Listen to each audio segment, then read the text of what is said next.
I don't know why I talk to you, man. I don't know why I talk to you. Oh shit. Oh, Nado. So yeah, good morning, everybody. Good morning. Good morning, everybody. Morning. We are live. We was just going over some silly shit because Brandon always say something and Bobby or ever gotta pause me. But no, we got a DM the other day about what was that, episode 49? No, it was either 49 or 59 when we were talking about that show that ever watched with the autistic girl looking for love, the Netflix autistic love thing. Yeah, that was not episode 49, bro. That was before we were 59. Oh. So 59. Yeah. So I'm gonna read her response in entirety, and then we can go off of that. All right.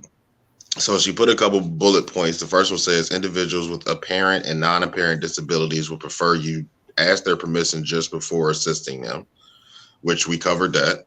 The second one is disabilities are individual specific, so knowing the core of a person is essential.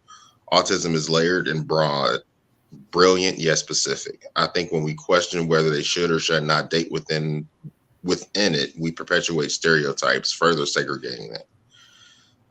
The example she gave, she said, we look at a wheelchair as a limitation, as a person in a wheelchair looks at it as a form of freedom. They can travel, see the world, explore, etc., which is why it's important we entertain conversations centered around advocacy, because ADA meets the bare minimum requirements. Reciprocal to accessibility and opportunities as it pertains to Blackness. If we entertain the idea of Blackness as being acceptable and someone said, no, I think they should only be accepted or entertained by those that look like them, I'm on the fence. It would be offensive. That's truly how we're treated. And there's still the idea that we are super predators because of the Clinton administration shenanigans, untrustworthy, brutes, and animalistic by nature. How can you see the beauty if you don't entertain the thought that something different is beautifully human? If my Blackness is a crime and strike against me, imagine being Black with an apparent or non-apparent disability. So not only are they restricted to a group, but they are also an outcast of another systemically polarized, exploited, and vulnerable group. I would love for you to bring an individual, preferably a Black man, a Black woman, with an apparent disability on as a form of awareness, but a moment to raise educational awareness and extend empathy. To be Black, disabled, and a woman is to wear your brokenness in 3 different ways. And then she said, oh, that was a very nice podcast. React. Shout out to her, by the way. Yeah, shout out to you, but oh dear God, if I have to explain it again, like I'm not going to just go into people's space and be like, here, let me help you with that. Yeah. Offer means, hey, can I help you with that? Would you like some help? Jesus Christ. Yeah. I think she made some good. On me for that shit. Well, I don't think it was just for you. I also think. The one who said it. Well, yeah, but it was. I think it was layered because she touched on a bunch of big points. Yeah. Like being disabled, being as she said, apparent or non-apparently disabled, stuff like that. That stuff that we didn't talk about. Like there are people that are disabled that we don't know that they're disabled, so we didn't even touch on any of that stuff. But we was only going off of the show. Well, yeah. We were talking about the show. Yeah, so I think we know about that. That's an unknown. That wasn't even a factor in that conversation, right? I mean, I get what you're going with it, but we were specifically talking about the factors of that specific show. Yeah, where we can see where the show is called Love on the Spectrum. Yeah, I think so. So something that's what specifically it's about. So but never mind. Go ahead. No, I just like the fact that it spawned a tangent in her mind, just how we be on here. Like we be talking about something and it spawned a whole different type of, conversation. So I kind of like that, the message that she gave us was layered with not just what we were talking about, but the deeper conversation behind it. And, some of the more stuff that we could have talked about with it. So that's just, that's just where I came from. All right. But yeah, it was, anyway. Welcome to episode 62. Welcome to episode 62 of the Normal Convos Pod. I am your host. Before we introduce ourselves and shit. I know, right? I am your host, Brandon, aka the Pod Father, aka Perfect Family Man, aka Soccer Father, aka Not So Basketball Father, aka Pod Shiesty, aka Pod Wave, aka Potty Rich, aka Bus Stop Brewster, aka Def DJ Chef Boy RB, aka Brand Donce, aka the Under Potter. I do not claim that, sir. Not today, huh? Man, you got more AKAs than Diddy. Oh nah, Bobby about to blow my shit out the water. Pause. And I'm here with my guys. Before we introduce our guest, I will let Bobby get his shit off. All right, yo, it's Bobby, aka Aries the God, aka the graphic shirt God in this motherfucker, aka the reference God, aka God, aka King Patty Spaghetti, Deacon Patty White, aka I'll beat your motherfucking ass in Street Fighter. Put some money up, bitch. I ain't did that one in a while. Facts. AKA Pod Main, aka Bob Shield, the background singer, aka Jizzy boy singer / the porn historian, Rowdy Potty Piper, Money Pot Yo, a bunch of other shit. You know what I mean? It's a whole lot of other shit that I got that I ain't even getting into. And of course, Bobby Drake, the motherfucking Ice Man. How I forget my See? You be on your bullshit. I got a lot. For and sure. The more I forgot. I'm certain of it. And of course, as y'all can see, we are missing Everett this morning. He had to work. Don't like us no more. Let's just tell the truth. Everett don't like us no more. He's trying to quit the podcast on the low. He don't want to tell us. Here, man. I know Everett ain't want to miss this one today. Oh no, Everett, he was definitely excited about Everett this. Is in church right now because the church is more important. His congregation is more important than the podcast right now. Let's just call it what it is. Of course. That's what they gonna call it today. But yeah, we might get a visit from Everett a little bit later. Yo, you wild. Oh shit. Oh shit. All right. Let's introduce our guy. Yeah, let's introduce our guy. So we know this man for about 5-6 years now. Yes, sir. Yeah. Former co-worker. At some point, he decided to he went and leveled up. Call it what it is. He leveled up. He went and took his intelligence and went out and started Next Level Financial Solutions amongst other businesses. But today, yeah, I'm gonna take my talent to Georgia. But yeah, he took his talents and he created something by himself. So without further ado, owner and CEO of Next Level Financial Solutions, our brother from another mother, of course, Malcolm McCall. Welcome to the show, my brother. AKA Malcolm D, the Credit G. Mal D, the Credit like G. Said, I'm Malcolm, AKA Malcolm D, the Credit G. That's all I got for y'all today. It's great to be here. It's been, we've been putting this together for a little minute, but I do hope to become a regular on the show monthly. Definitely. Oh yeah, for sure. Because that could be arranged. Yeah. Oh yeah. Because the shit education is elevation. Facts. Education is elevation. And that's shit. I guess that's where we'll start. Actually, hold on. Let me get into Brandon's bullshit. My bad. I do got some bullshit today, and it's small bullshit. It's kind of related to that DM. Malcolm, we about to be here an hour. Yeah, no. I think I'm about to get rid of Netflix, bro. Why is that? My Netflix cut off right now, and Netflix just I'm watching HBO Max. Netflix just fired all of its diversity departments.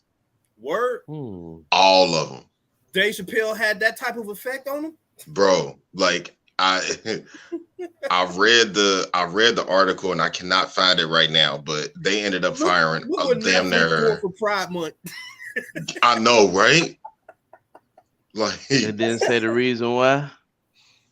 What? Oh. It wasn't. It was one of those corporate reasons, like, oh, we had to do such and such and such. Yeah, pretty much. Oh wow. Netflix been on the decline for at least 5 years. Like whenever Disney Plus started pulling their stuff, just like everything else, them prices ain't declining. Not at all. Yeah, it's $20. They got to cover that spread for all them damn comedians they was paying this shit. Yeah, it's $20 a month for Netflix, and they not producing $20 a month worth of content. Like the only thing that people was tuning in for right now is Ozark, and then Stranger Things just came back. Like they ain't really got a whole lot of originals that blow people out the water. Like they ain't got nothing that go crazy. Like Ozark was they it thing. Stranger Things was they it thing. Like they got Raising Dion. Like that was a dope show. I don't even think too many people hit to that. They didn't promote it. Nah, not for real. They didn't promote Raising Dion. I ain't watched the second season yet. I haven't either. I watched the first one. The first one was dope. But yeah, man, like it is one thing for me to already be on the fence with Netflix because of the price and because of the content. But now you firing all of your diversity departments, like diversity is what's going to make your brand the greatest. So why are you firing everybody? Right. Like keep some people. Yeah, and still charging us $20 a month. Like, nah, I can't do that. I can't do $20 a month and watch a whole bunch of whitewash content. I can't do both. I can't do both.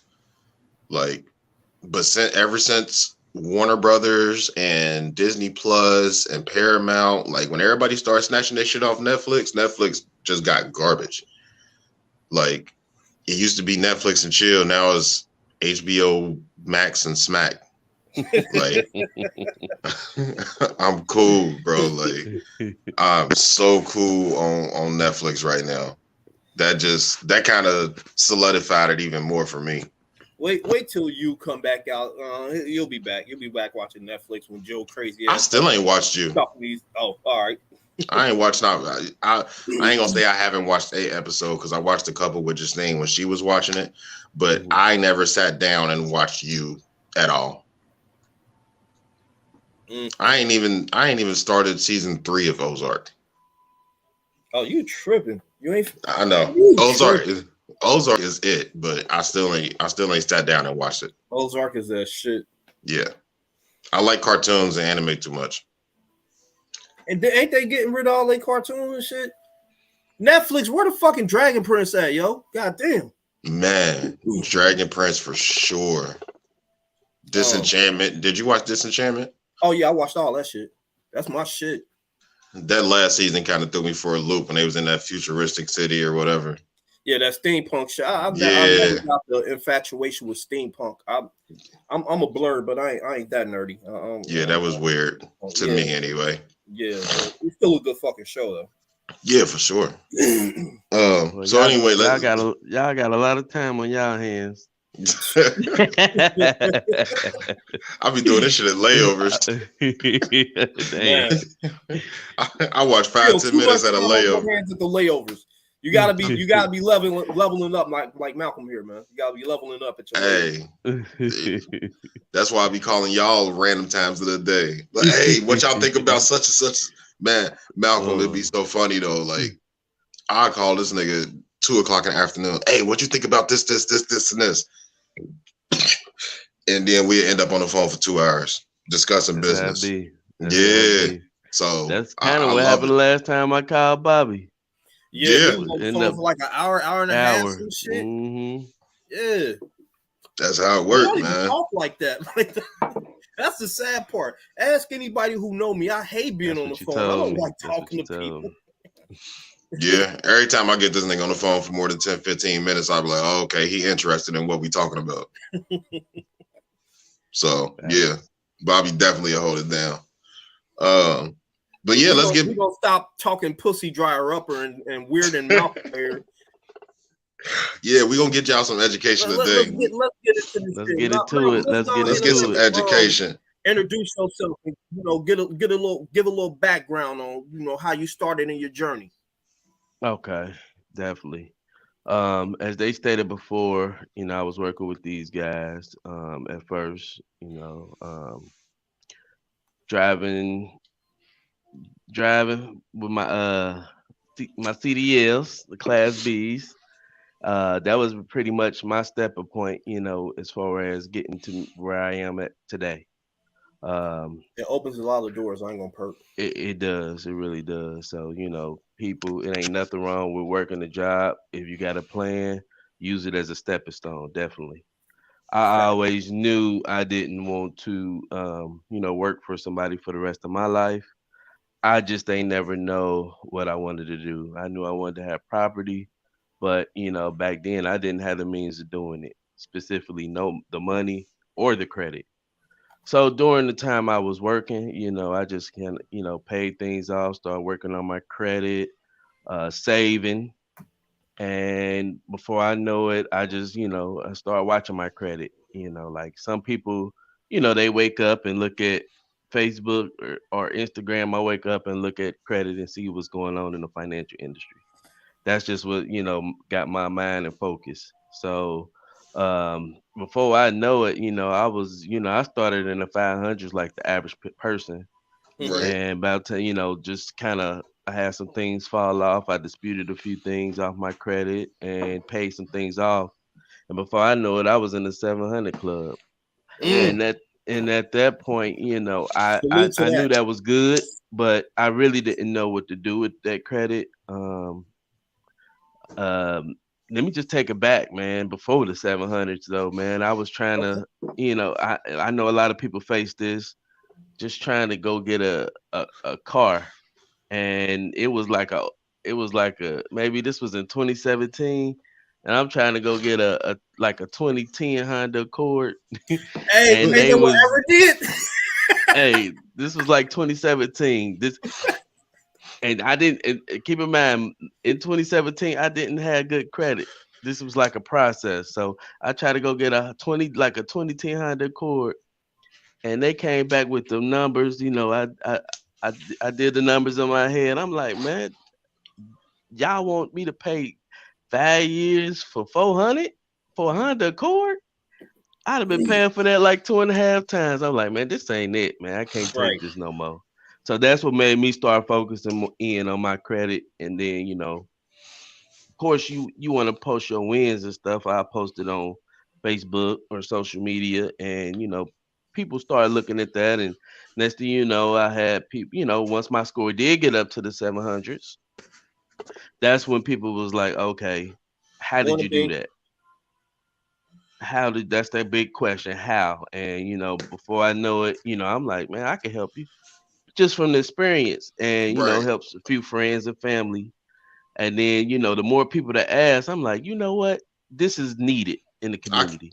and I can make money off of this. Well, yes, indeed, but my biggest part was to help people, man, because I know we're gonna get into it later, but credit and financial literacy is not taught on purpose. I'm gonna leave That's it at that. facts. That is facts. And we had what's so funny though, with being 62 episodes in, we've touched a lot of stuff that we haven't like delved deep into. Like today is one of those episodes that we were talking about like in episode 2. Wow. We just didn't know no credit people. Right. So it was like, all right, we got to do our research. We got to do this. And Like it was still a couple of things of research that I did. I know Everett is big on research, so I know he did I still some. don't know shit. I'm still ignorant. I'm here for all of it. And I swear I'm listening. I'm just promoting us right now. Yeah. I'm Tap letting in. people know that Tap we in live. with me. Tag It ain't no excuse. You know the plug. Yeah, for Bobby, sure. you know the plug. For Ain't no sure. excuse. Yeah, you're right. Tap He in. know two plugs. Shout out to Morgan.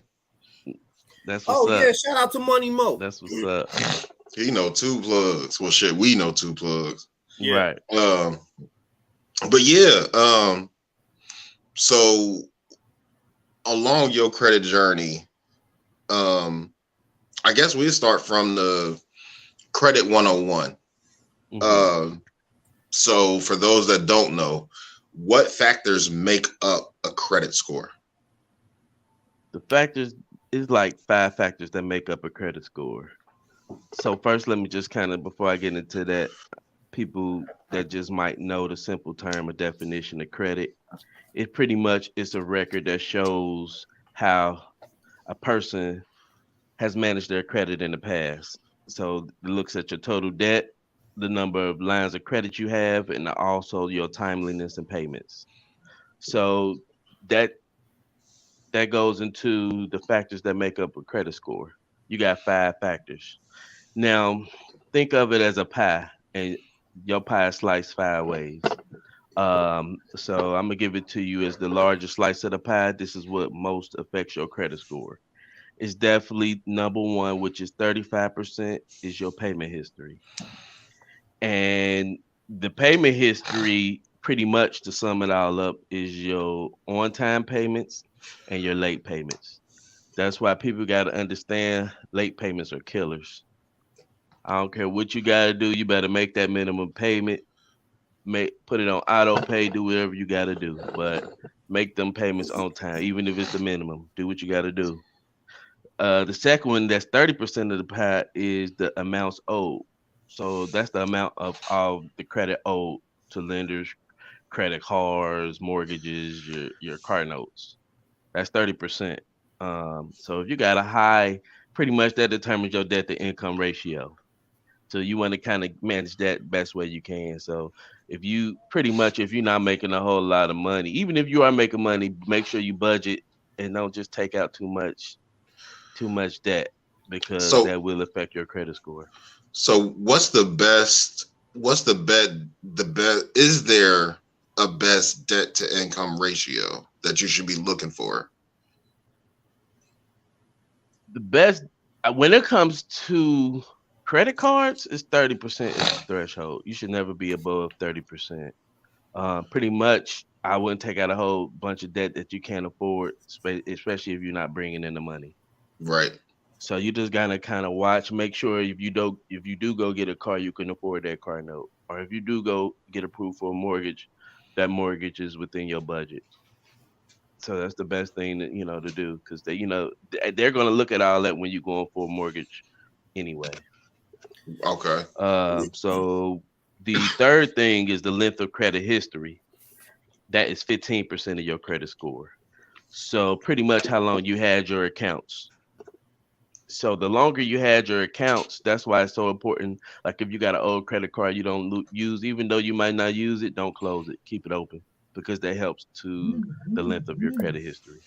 The fourth thing will be the mix of credit, meaning it's good to have a mixture of credit, meaning installment accounts and revolving accounts, mortgages, car notes. So installment accounts is, say you have a set amount that you pay a month, such as a mortgage, such as a car loan.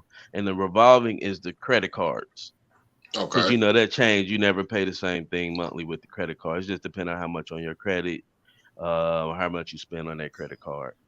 And then last but not least is the new credit. It's 10%. The final remaining 10% is the new lines of credit / inquiries. So pretty much inquiries count as a small percentage of your credit score. If you keep applying for too many, so the rule of thumb is if you go over 6 within 2 years of inquiries, that's when it starts negatively affecting your credit. If you stay 6 within that 2 6 years, 6 correct. inquiries? Like hard or soft? Hard. Okay. Soft doesn't affect. Hard is Can you give when some you actually. examples of hard and soft inquiries, please?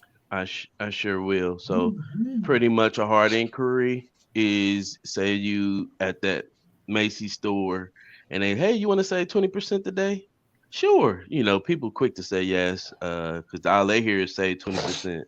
Yeah. And they don't care what their credit is. They could be, if they shoppers, they go in each store, accumulating all these inquiries. So they're going to run your credit, and that inquiry is going to show on your credit report. Depending, it may be all three, it may be one, it may be two out of the three. So that's how you get inquiries. Or if you're going to buy a car at a dealership, they're gonna run your credit through till they find the best lender for you. So those are hard Yeah, inquiries. I ran into that when I bought my Lincoln. Like I got a pre-approval from the bank for like 10 grand. And I was like, all right, cool. So they was like, yeah, just take this to the dealership and they, you know what I'm saying, they call us once you find a car, we'll do XYZ, whatever. I'm like, all right, cool. I get the car and I check my credit maybe 3 or 4 months later, and I got like 10 inquiries on there from where they tried to run my shit anyway. Jesus Christ. And I had a pre-approval. That's unauthorized. So that's when you should have came in and fought that. You got to be on them because they always say, I did the same thing. I don't want to get all those inquiries. So I went and got my check from my banking institution and took it in there. They was like, well, we could find a better interest rate. I said, no, I don't need that. They will fight you tooth and nail in order to do that. So if I was you, you need to go online, call in, and dispute that because they were unauthorized. Oh yeah, I got all of that together before we bought the house. Okay, cool. Yeah, I got all of that taken off. Mm-hmm. So how'd yeah, you that's find what those make up inquiries, Brandon? So I know it's not reputable, but they showed up on Credit Karma, and then correct me if I'm wrong, Mal, but I believe you can pull your credit from the credit bureaus twice a year before you have to start paying it. No, you gotta pay. It depends on. So for Experian, they're gonna only give you the Text, what up, Experian brother? score. What up, Tex? They'll only give you the Experian score. But to get the other bureaus, you'll have to pay. There are sites where you can get a free credit score. I think it's I can't think of the ones off top of my head. My bad, but I yeah, know some. You can get some you free get like credit one scores. free a year or something like that. Yes, And yes. after that, you got to pay. Correct. So that's what I was like. The Experian was the one that I was pulling. I think it's 3 free credit scores if I'm mistaken, but I that's something I gotta check. It's something similar to that. 3 free scores now.com. Oh, okay. But yeah, I was pulling my Experian. Wherever I was pulling from, they wasn't charging me. So right. I'm assuming it was Experian. But I had pulled that to get the full list of what they had, and it was Chase Bank and this bank and this bank and this bank, and I was like, oh, they ran my shit without telling me. So I called them up and I was like, look, y'all can look at my credit score. Like, y'all see that I have an auto loan through such and such a bank. Like, through my bank, I have an auto loan. So I don't understand why all of these other ones are on. And it took what? I think I got it resolved within a few weeks because I don't know what the hell they have to do on their side to figure that out, that it shouldn't have been done. But it took a few weeks. We got it off, and then it was kind of easy after that because we was trying to buy this house. So it was one of those, let's get this together because this cannot be on my credit history when I'm actively trying to buy a X dollar amount house. Right. Definitely. So that's why it's so important to check those credit scores often. Just for instances, stuff like that, as we work with my clients, I see it daily, stuff coming on their reports in error. Yeah. So as soon as you see that, you want to jump right on that. And that's not for those that are listening or watching, disputing is probably the easiest thing you can do. Like, that's even if you're using Credit Karma, they'll give you a number to call to dispute it. Just hit dispute and this. the number you want to call is 1-800 next level financial solutions. Type shit. So let me in disputing. I'm glad you started talking about that. I'm gonna give y'all some game on that. What a lot of people don't know. Yeah, dispute. They do make disputing easy, especially online, like on stuff like Credit Karma. But keep in mind, if you do a dispute on Credit Karma and that debt come back validated, that's it. That's it. You can't dispute it no more. I tell all my customers or all my clients, do not dispute online. Only seeing paper disputes, because Okay. once they validate it, it's over. So you want to do the paper disputes for the paper trail, because sometimes it may take 3 to 4 rounds of disputes to get that removed. Okay. So be careful disputing anything. Only thing you could dispute online or by phone, I recommend, is personal information. So that's if you got an incorrect name on your credit report, incorrect address, or incorrect employer. Other than that, send in paper disputes. That's important. That's definitely a gem. That's a gem right there. I'm writing this shit down.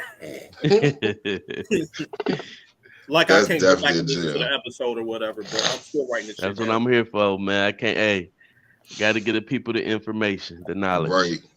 So, in your opinion, um, what does it take to maintain good credit? So to maintain good credit, income. Income is so important because that helps you to pay your bills, right? Correct. Most people they get in bad positions with credit is because they can't pay their bills. So that's why income is so important. And the next important thing is budgeting. I don't care how much money you make. If you don't budget, you gonna always wonder where your money went. Instead of when you budgeting, you telling your money where to go. You Okay. want to always know where your money going and what you gonna have left. So that way you ain't wondering where it went. So that's those two are the most important things right there that I could give anybody. Okay. I ain't gonna lie. I'm bad with that. I'm bad with budgeting. I've been trying though, but do you have any advice for like anybody, like, everything is rising, all the prices are rising except for our wages, so it gets harder for people to pay their bills and all of that type of stuff. Like what types of advice would you give them for like budget tips or something like that? So definitely what I would do is tell them, definitely that's why budget is so important, because the price of everything. So, make sure those main bills and credit cards getting paid, and then everything else. I always recommend, like when I talk to my clients and they are having financial issues as far as, all their money going straight out the bills, I ask them, well, what else you could do to bring in some additional income? I don't care, I always recommend, because I've even done it, I always recommend Uber or Lyft. That's Yeah. something you could Malcolm put do me on the on Uber your and own Lyft. Yep. time. I'm saying to bring in some additional, even like if you don't want people in your car, you could do DoorDash or Uber Eats. Yeah. So those just some things that bring in I additional still money. do that. Now they got all these work from home positions. You could do that in the evenings or early mornings, just depending what your shift is. So, or Right. you could sell stuff. It just if you do hair, it's just so many ways to make additional money out here due to the technology.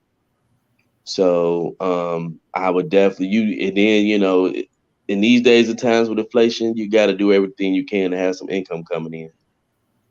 Okay. Okay, so So, that's better to increase your income right. to So, sell out your budgeting. so back on these disputes, I want you to respond to my guy Tony.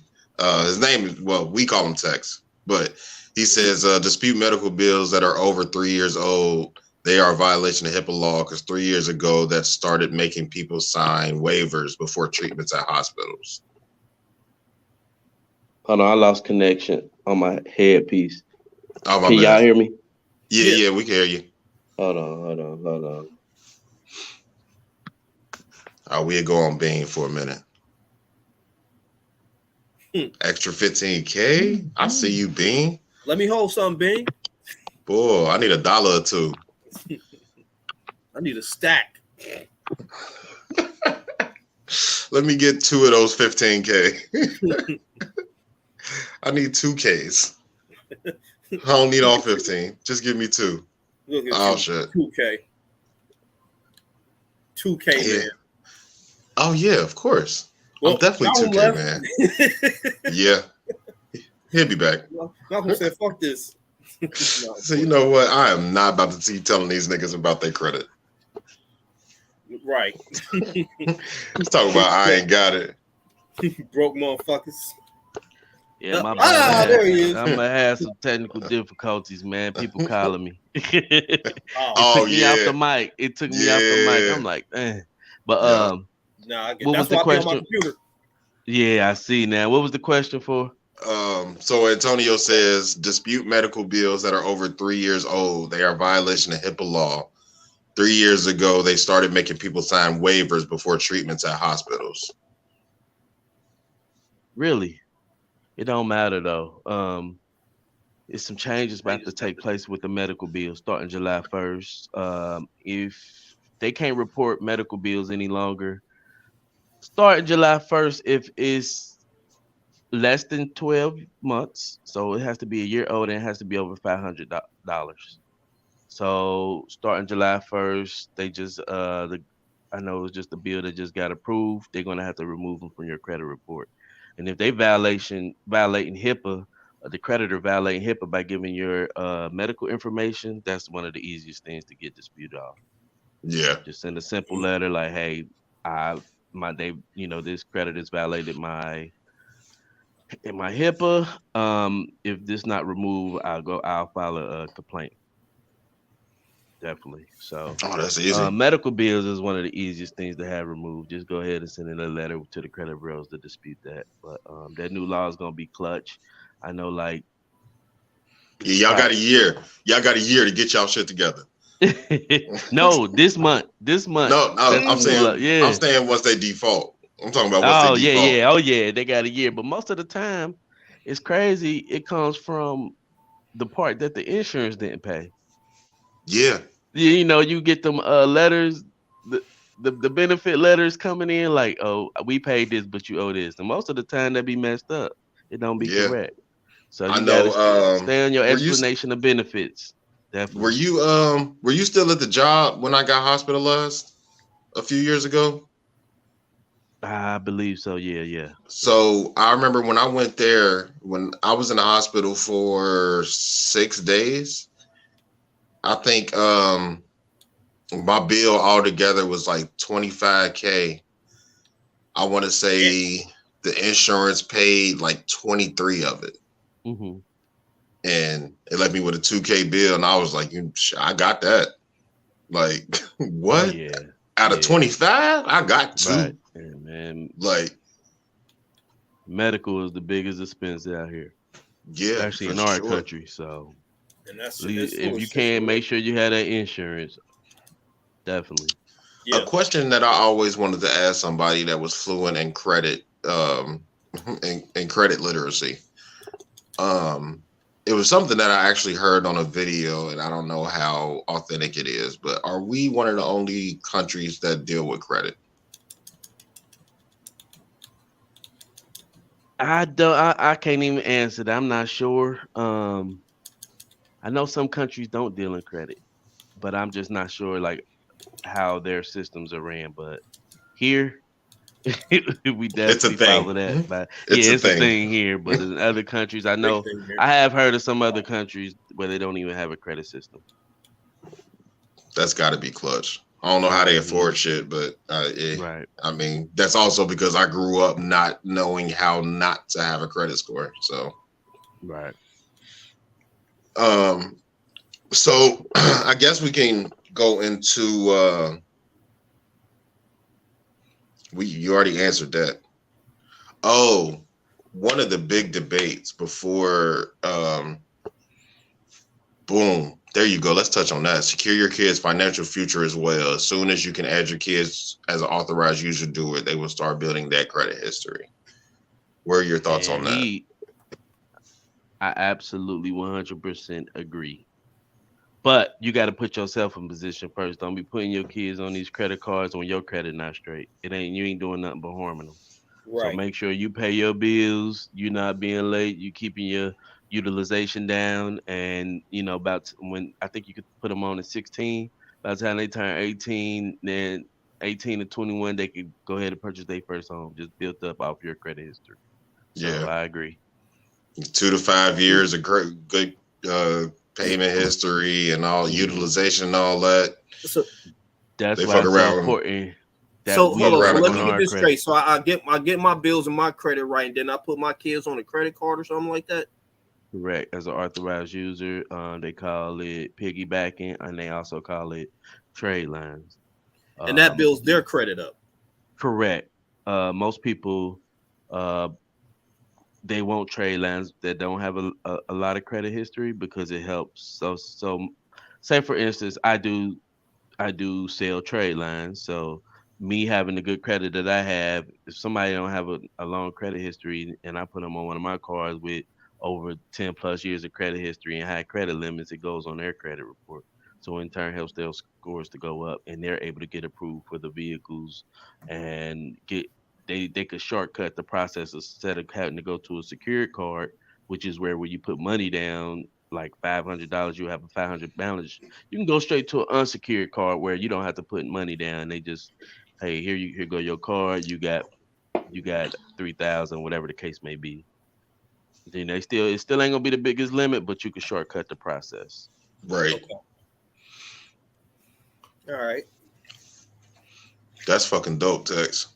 Says son been on his since he was 15. He just graduated last week. Set his credit reports up. He got a 780 credit score. Graduating at Hey, 18. Antonio, man, that's what we Congratulations. gotta do. I love seeing that, man. Big ups to you. Big ups to your child.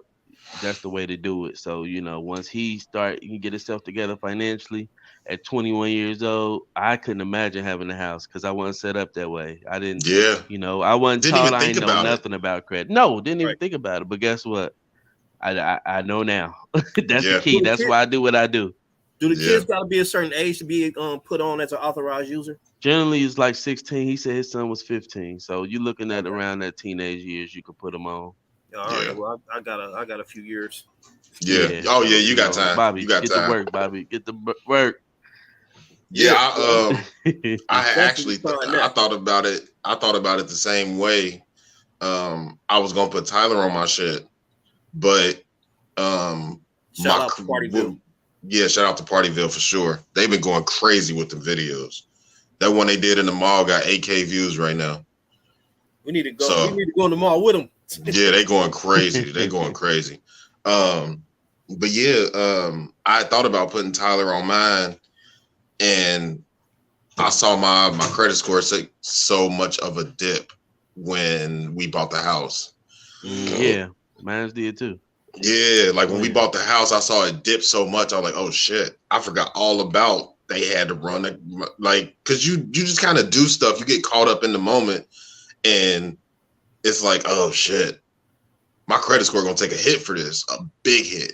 Like, it wasn't no small shit. Like my shit Hmm. dropped like almost 100 points, maybe a little bit more, just off the house. I was like, oh yeah, I'm cool. Like I ain't about to. They was like, if you gon' so where they try to get you, or where they tried to get me. I don't know if this is like a normal thing, but when I was talking to not my realtor, but the closing people and all that type of stuff, they was like, hey, these are your signing papers, all of that and that. And I was like, they was like, if you are planning to buy anything on credit, you might want to do it in the next 30 days because your credit's going to take a hit. And I was like, all right, I don't think I need nothing else, but my stupid ass being my stupid ass went and got I got a credit card from the bank, so it wasn't as bad as it should have been. Hmm. But that was my biggest credit limit ever, and it was $2,000. And I just used it to buy like household shit. Like we Right. bought Right. some, yard work shit and, a couple of things like that. But it was definitely one of those, oh shit, I didn't know my credit score was gonna hit like that hard anyway. Oh yeah, definitely. That's the That good Um, shit thing was about tough. knowing about how to make those credit card payments. That's the biggest thing that people don't know and they don't understand why their scores are dropping. It's because you're using up all of your utilization on your credit cards, and once they report that, it's gonna be you pretty much about to see those scores drop like a roller coaster. Hmm. Mhm. You using up 60-70%, it's a wrap. Yes. You um, got if you got $1,000 credit limit and you use a 600-700 of that, that's not gonna look good. yeah, Now nah. with with the credit cards, I always tell my clients, hey, you could use that. If you do max it out, you just make sure you pay it before the report date. It's two different dates that's important on credit cards. Of course, everybody know they due date, but they should always call their credit card companies and get the report date. That now the report date is the date they're going to send your balance information and credit card information to the credit bureaus. That's what's most important. So say Okay. you went and bought your household items, you had a 2,000 credit limit, you spent the 2,000, but you want to make sure you get that you at least pay it below 30% before that report date, you would have been good. Right, right. And I So didn't that's know the that at key. that point. I didn't know that Right, at that point. right. That was like the beginning, like really buying this house really is what got me into, or the process of buying the house is Hmm. really what got me into learning about my credit and learning how important it was and learning about utilization and learning about statement dates and learning about, report dates and all that type of stuff. Like before then, it was just, okay, I got enough credit to go lease me a car, but, Right. I'm going to have a high interest rate and I'm going to have high this. And then, one of my OGs started teaching me about, secure credit cards and signature loans through the bank and all that type of stuff on building my credit. And once I did that, I was like, shit, this credit shit is pretty easy if you stick to your guns. Like, but that's the hardest part. And that's what's going to lead us into into my next line of questioning. Because Antonio had actually commented on it, and I just wanted to wait until we got into this point to bring it up. But he says, in our culture, we're not taught these things, but we got to do better for our kids' future, prepare them for their financial future, also their financial responsibility. So where I was going with that is in our culture, we're not taught about credit. We're not taught about credit. If you come from a public schooling, you're already not taught about credit. Even more so, if you are a Black American, you know nothing, even less than what they teach you at school. Right. So for me, I guess my question would be, why do, outside of the blatant answers, why do you think some people in our community just don't care about their credit? And you hit it right on the nose. It's we don't care because we're not. We only know you only know what you know, and you only know what you're taught. Right. So if you go through school or your parents ain't never tell you the importance of credit, we gonna always brush it off like we do, and just continue to live, with the mindset that we have. So the first thing is changing your mindset about credit and financial literacy. And I just gonna take it back to what you said, the blatant answer. We're gonna talk and keep it real. What's the blatant answer of why it's not taught in school? Or why, of course we can't put it on our parents because I want to talk about mine, and I know they didn't know. And there's Right. a reason Right. why. And They what's that weren't main taught. reason? They What's that didn't main know. reason you guys think They that didn't know, is and they didn't have the access. They didn't have the access to know. They were too busy trying to, not get killed. and why it's not taught in school? What's the reason Because y'all would say? it's a direct pipeline from school to the working class or school to prison. Yep. And they don't want our community to know. It's not for us to know. In It's And school, not. y'all know what I mean. they Pretty much building is workers all and is all robots. a They ain't part of building bosses. it's right. It's the workers' mentality, all that. It's all and it got a lot to do with, the social structure of United States. So What I want to just say is that's the reason why I knew it was a must. Why start this business to start teaching financial literacy and how important it was. So because of how much it's changed my life. Right. And the rooms it has put me in. Yeah, we've And seen the just growth. yes, We'll take a real quick detour. Malcolm just celebrated a year of being a business owner, and we were trying to get him for his year, but that was a very, very good week. So yeah, we definitely want to, congratulate you on that, because doing a year in any field is tough. Doing it in credit and staying with it, and that's commendable. As an entrepreneur, yes. Yeah, we definitely wanted to give you that. Thank you, I appreciate it. And congratulations on your marriage. Yeah. Thank you. You have a very beautiful family, so we definitely got to throw that one out there too. Appreciate it. I know, my bad. I ain't even got round of applause on. I ain't know y'all. I don't get no sound effects. Dang. Oh, my bad. Dang, don't do me like that. Damn, man. I forgot all about it. I don't even think I got round of applause. Ain't shit. I'm the only one without a sound. I'm gonna get a sound. I appreciate it. I got this. There we go. I'll take that. Works. Yeah, the horns. Yeah. I got the all drop. For the never mind. But no, to get to this my wife was asleep, so I didn't want to, start sounding off the drops. You in the living room? Why you in the living room? Why you downstairs? Elijah and his friend are in the basement. They spent the night, or Elijah's friend spent the night, and they spent the night in the basement. So yeah, I'm in the living room. All right.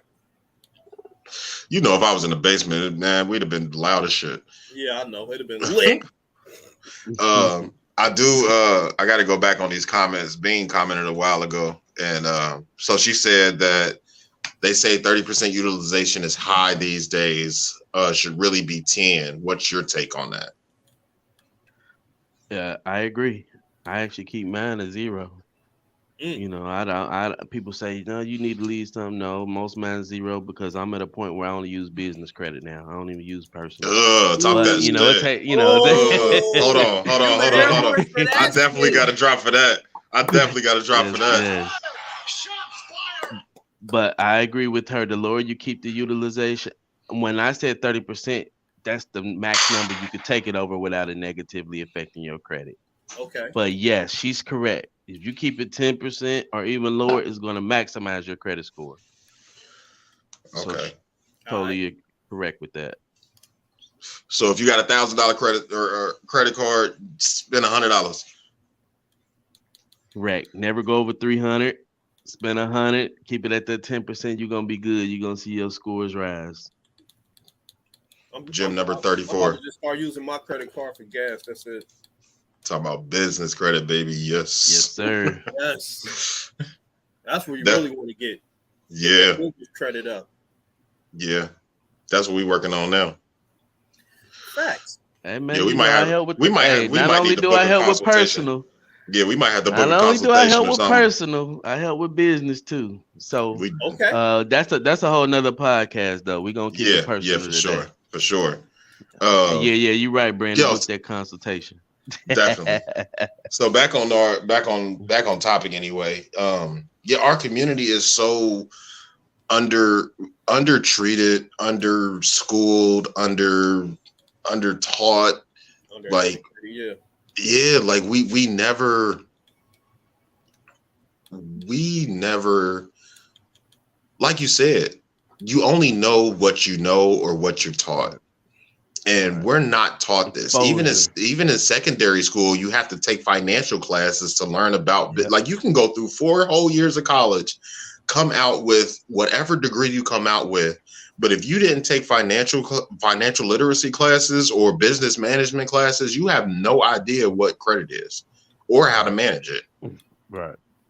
And for us, it's one of those things where we're finally in an age where we're not visibly put in our place, quote unquote.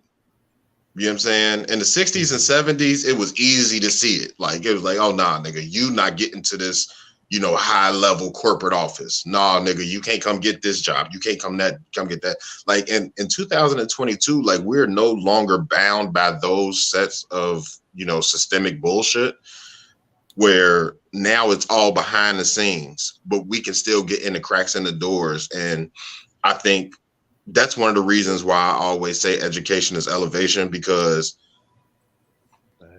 it's one of those things where it's like, we are finally in an era to where we can make change within our own community. We don't have to worry about them. We don't have to depend on them to make our lives better. Right. Like, we finally gotten to that point, and I love to see it. Like, we always shouting out fucking small businesses and all type of shit. Like, we kind of got off of it once we start getting deeper in it, but deeper into the pod.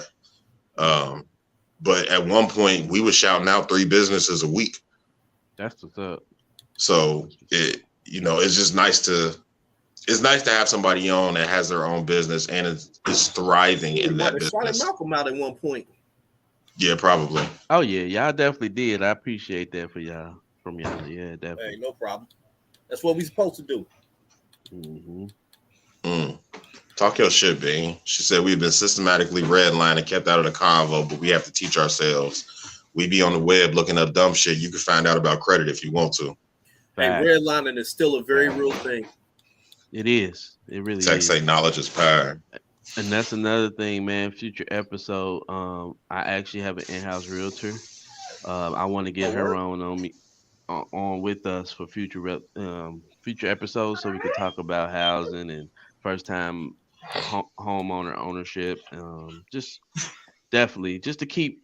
I was going to ask you a question, but that's probably a better question better posed to her about housing and all that. I'll save it.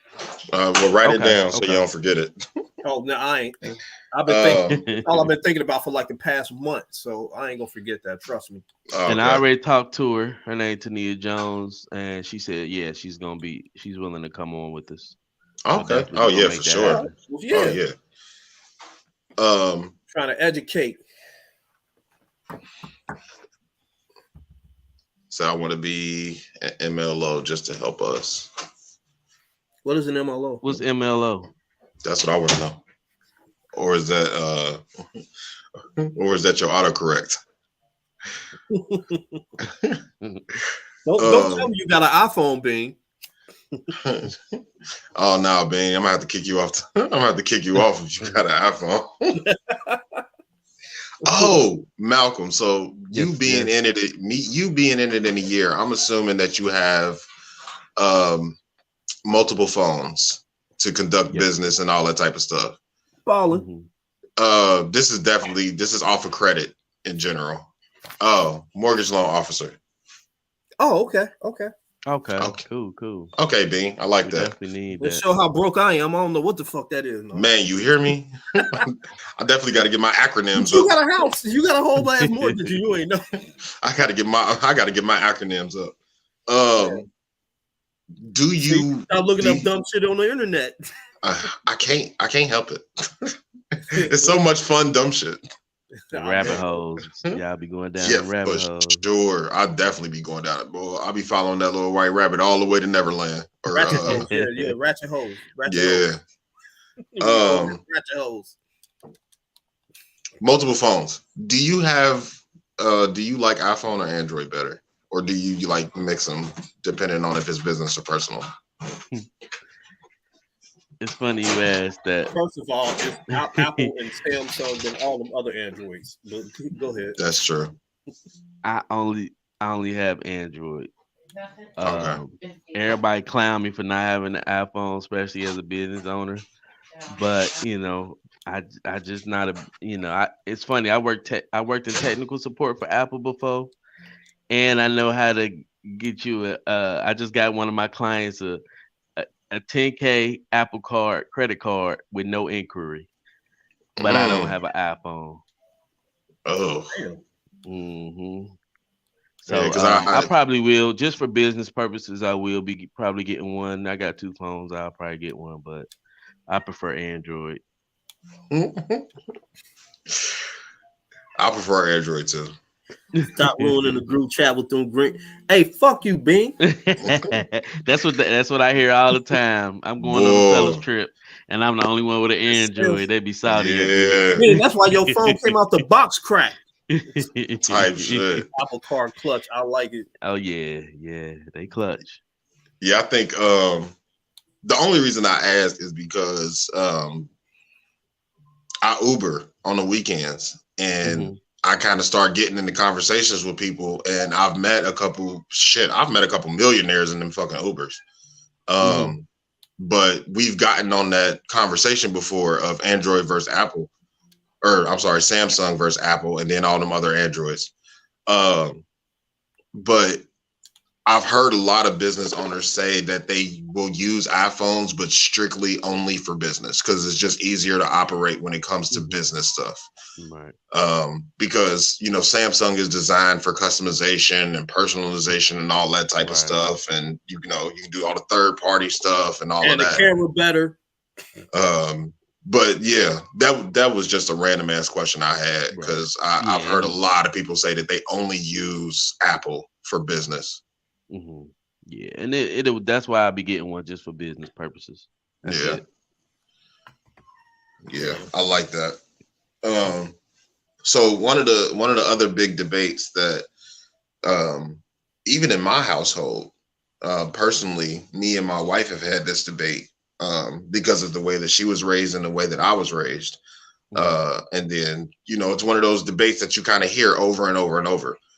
The cash versus credit debate, because she was raised that if you don't have the cash to buy it, you can't afford it. Right. And then I was raised somewhat the same way, but my mom also bought a house in her her late 20s, early 30s. So I understood, you know, you had to have credit for that. You didn't just buy this house cash. Like, so I was more on the credit side. She was more on the cash side. So where do you stand on that? I'm glad you asked. So, you know, I know y'all hear the saying that cash is king, right? Yeah. Cash on his way out though. So how I respond is, if cash is king, credit is the emperor. If cash is king, credit is the emperor. That's what I'm gonna say about that.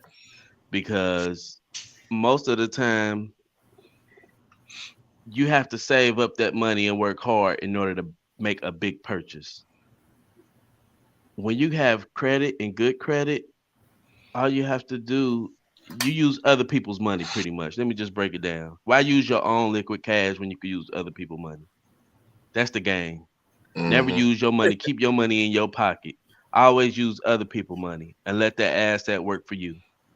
That's the bottom line in business and personal, anything. So say, for example, I don't recommend you going, if you even got the money to pay for a $20,000 car, keep that cash in your pocket. Go get it on credit. That's why credit is so important. And we need to realize that. You know what I mean? So you can keep your cash flow, your liquid cash in your pocket. Right. You know, of course you could pay it off when you want to. That's great. That's all good and dandy. But, you know, I'm just gonna give you an example. For me, just using other people's money, I could be dead broke. But as long as I got credit, I always have access to get things. Yeah. I ain't gotta have a dollar. But let your money run out, then what? Yeah, You out here, you in the streets now, yeah. So that's why credit is so much more important. These businesses, I was just listening to a podcast yesterday. Walmart, for example, or even Apple, they use all of their business credit for everything, and they keep their cash on hand. They don't spend their own money; they just pay it back. They keep a cash reserve, a big cash reserve. But all of the items that they purchase, the phones, the things that make up the phones, all through business account. Walmart, the same thing, all through business credit. So that's what we gotta learn. Like, and I'm just gonna give you on a smaller scale. Me, you know, I have two businesses. One is established, and I'm working on another one as far as business credit. So with next level, I use that credit to bring in other assets for me personally. Okay. So I used my business credit and went and bought a car, paid it straight out. And you can write it Now I off. got I now use that car as an asset to make me money. I rent it out A personal on car? Turo. No, just an extra car to rent A out to business make car. money. Oh, A okay. Yeah. business car. So that's making me That's money by that's a using other people's money. I never it's a took tax out a write dollar off. in my pocket. Yep. Deductions, everything. I never took out a dollar in my pocket, but I'm Yeah. using my business credit to bring me in another asset to make money. Yeah. Just like Now those I don't just company go cars. buy That's a I don't company go buy car. frivolous stuff.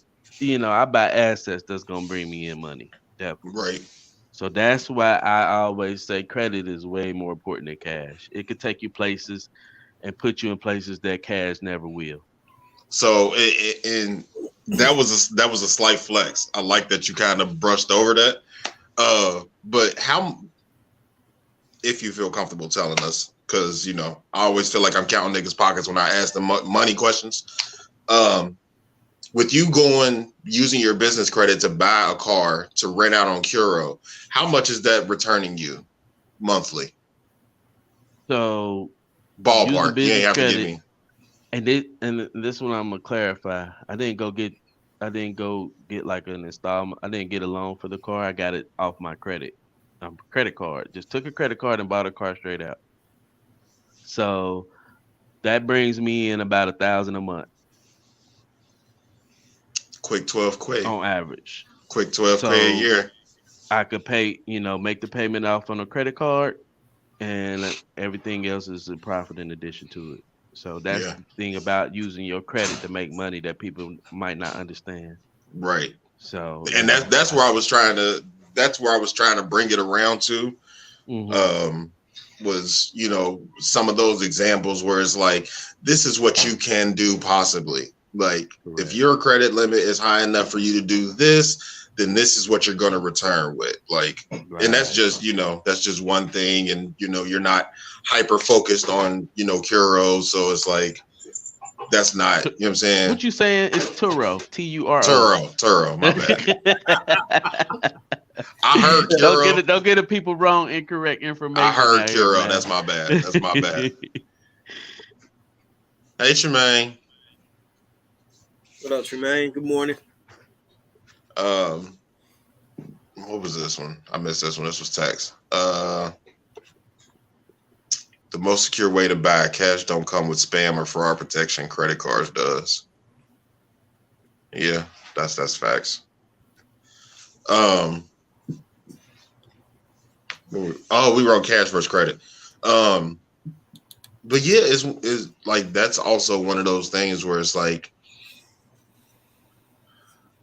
it really just ties back into us not being taught, and it's not even just our community thing. Like that's if you're public schooled, if you're not privately schooled. So I know you remember going to Walnut Hills on a daily basis or however often you went. I think I've told this story on here before, but I saw this little kid. He was in 8th grade, little white boy, and they're walking past me, and they're talking about stocks. And they're like, "Oh yeah, and I'm listening, and I swear to God, Malk, this little dude he ain't even 5 foot yet. So he talking, and he walked back and get on my bus, and it just so happened that me and somebody else was talking about the same shit. Right. So he started engaging with us in conversation, and I was like, "So what's your stuff looking like?" He was like, and I know we're not talking about stocks, but I'm gonna bring it back to credit. But he was like, "Yeah, my dad taught me how to trade stocks when I was 11 years old." So I started trading stocks, and I was doing, obviously he was doing it in his dad's name because he can't have the stocks in his name because he's fucking 11. But he was like, "Yeah, I started trading stocks, and I started learning about the stock market and all that type of stuff." And he was like, "Right now, I have enough money to pay for 4 years of college already in 8th grade." Wow. Damn. In 8th grade, he already had enough money to pay for 4 years of college. Game changer. Yeah. Right. So I was like, oh, okay. I was like, your dad taught you about stocks. I was like, in that process, did you learn about credit? He was like, oh yeah. He was like, he was like, with the money that I already have saved up and the knowledge that my dad has, he was like, once I turn 15, I'm going on his credit card. He was like, and it was so funny because, once kids like kind of trust you or you pique their interest, they don't shut up. They tell you way too much information. Mm-hmm. He was like, yeah, my dad's got like 4 or 5 different credit cards with a $50,000 credit limit. So once I turn 15, he's going to put me on this one, and that one. And he was dropping names like, you know what I'm saying? When you start hearing like Wells Fargo and American Express, Discover, like it's certain names that you hear where it's like, oh, no, that's a real money. So, and he was telling me, and he's just talking, and all I could think of at that time, because this was before I bought my house, this was before I started worrying about my credit, all I could hear was how stupid I was at 30 fucking years old. And this 12-year-old is schooling me. And he's not getting it from school. He's getting it from home. Right. Like, I think that's another thing that we don't talk about enough is that it starts at home. Our community has been so pressed on go to school, learn what you're supposed to learn. The kids, the teachers are supposed to teach you. You're supposed to learn at school. Like, put them out at 18. Yeah. Like, we're not taught that it starts at home. Like, you're going to learn the bulk of what you're going to use in your adulthood. You're going to learn that at home. You're not going to learn that at school. I agree. Like, it's just funny because me and my, hey, Mama B, but me and my mom, look, Tex said the same shit. But me and her kind of started our credit journey together. Because, she confided in me and let me know what happened with our house when I was younger. And she was like, I wasn't ready for that purchase. She was like, I didn't know that I wasn't ready for that purchase, but I wasn't ready for that purchase. And, she had never really worried about her credit. And then I started talking to her while I was on my credit journey and on my way to buy this house. And I was like, man, my credit score keep jumping. This falling off, that falling off. I went and got this loan to try to help me. I paid that off in 6 months. I went and got this loan. I paid that one off in a year. And like that, just like how you were talking earlier with revolving credit and the installments. So I had went and got a signature loan for like $5,000. It was 4 years. It was 4 years that they gave me to pay on it. And it was like $80 a month or something like that. And I didn't realize how integral it would be once I went to go look for a house. Cause I had did that years ago, just on I need some money. Right. And I did it through my bank and set it up. So when I got paid, it just came out. I never even seen the payment come out. I didn't have to pay them. As soon as I got paid, the payment came out. But it was so integral in buying my house and buying my car because it showed that I had, 2.5, 3 years of on-time payments, never missed a payment, never defaulted, never nothing. And it was one of those things where I was like, damn, like, I don't think I would have been able to. There's no cash history. Right. Like, you can't trust cash. Nope. Like, you can't trust cash. You can trust a credit score. You can't trust cash. Exactly. And that's what kind of fucked me up because when we went to buy the house, they were like, oh, any cash that goes into your account, we got to have a paper trail. Mm-hmm. Anything. He was like, I don't care if somebody gave you $100,000 tomorrow, it better be a paper trail of it going from their account to your account. Because if it's not, and it better say a gift, because if it doesn't say a gift, then it's not worth it. Right. And I was like, well, how does that play into the credit? It was like, well, we won't count any of that money. The only thing we'll look at is at your credit score. We don't really care what's in your account. We care what your credit score looks like. I was like, it confused the hell out of me. But that was when I realized that, cash wasn't king, because it didn't matter how much money I had in my account. I could have had $1 million in my account, but if my credit was fucked up, I wouldn't have been able to buy this house. Like, well, you could have bought it. You just would have had to have it in full. yeah. You Yeah. just would have had to have it in full. Yeah, that fucked me up, man. That fucked me up real bad. So unfortunately, we don't learn how important credit is till we want those things like a home or a car. A good, everybody wants that nice car, good running car that's dependable. Especially when you get a family, you don't want nothing that you gotta, if you paying most of the time you paying cash for something, you're gonna have to be getting a lot of maintenance done on it. Right. You get to a point like, okay, I'm tired of these cash cars. I want something nice, dependable, that's gonna last, and I ain't got to keep putting in the shop every other month. You know what I mean? Right. So, and unfortunately, that's what I want to teach it, and I want to be a vessel for the community to show how important credit is.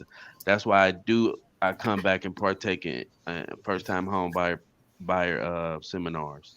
Yeah. That's the reason why I do that. Yeah, I've seen a couple of them. You've posted a few of them. Oh yeah. Yeah, I love doing that, man. I love. I go ahead.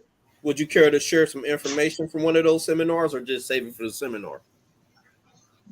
Oh yeah, that's why I'm bringing on the realtor. We're gonna talk about. Oh, okay, all right, yeah, cool. We're gonna get all into that in depth. Definitely, all right, that's gonna be a whole another episode. Yeah, that's gonna be provide the information. Yeah, so credit. Buying a home, credit is one of the most important processes of purchasing a home. So me personally, I actually I'm affiliated with mortgage lenders. Yeah. Where they send me people, I get them together and send them back. Or if I got a client that don't have a mortgage lender, I send them to them. So we kind of work hand in hand together. Quid pro quo. I had an event where I sponsored a first time home buyer program. No, I'm sorry. I had an event where I sponsored realtor and lenders, like a networking event, just for that point, so we can network with each other, because it's very important, especially in this housing market that's going on. Right. I think. Can you hear us? It happened again. Hold on. I'm about to bounce out and come back in. I got you. Can you hear us? Oh shit. Look, that nigga phone off the hook. Man. That's why you need that spare phone. Thing. That's definitely a good thing. I don't think anybody ever gonna be mad about their phone going crazy like that. Right. Ever. That's just business. That's just money coming in. Man. Shit. There we go. Okay. Yeah.